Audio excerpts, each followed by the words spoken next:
পাচ্ছি বাংলাদেশে আমাদের বাইরে এই প্রতিষ্ঠানগুলো আজকে গোটা দেশকে চলে বেড়াচ্ছে। আজকে তারা আল্লাহকে জালেম বলছে, আমার নবীকে গুনাহগার বলছে, সাহাবীদেরকে গুনাহগার বলছে, ওই আল্লাহর থেকে মানুষকে দূরে সরিয়ে দিচ্ছে। আমাদের জীবন থাকতে তাদের সাথে আমল করতে চাই না। ঠিক আছে? সম্মানিত শরীর, আজকে আমরা শিক্ষক পেয়েছি, এই পৃথিবীর শ্রেষ্ঠতম আদর্শিক শিক্ষক, শ্রেষ্ঠ মুরব্বী আমরা পেয়েছি। ঠিক কিনা বলেন? আমরা আমাদের বীর, আমাদের মুরব্বীকে খুশি কিনা বলেন? নারায়ে তাকবীর।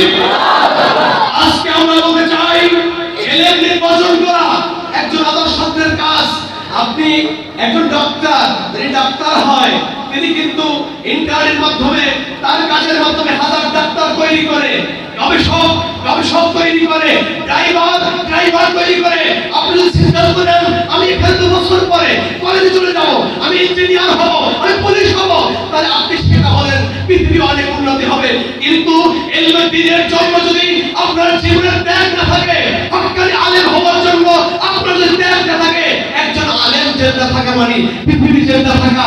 অতএব আমি বলতে চাই, আপনি এলেমের জন্য নির্বাচন করুন যে আমার জীবনে কোন ফাংশনটা, কোন ক্লাসিফিকেশনটা আমার জীবনে আলেম তৈরি করবে। অতএব আমি বলতে চাই যে আমরা ইলমে দ্বীনের কিতাব নিয়ে পড়ে থাকবো, আমরা ময়দানে থাকলে হাজার কিতাবি আলেম তৈরি হবে ইনশাআল্লাহ। ঠিক কিনা বলেন? আর 1 মিনিট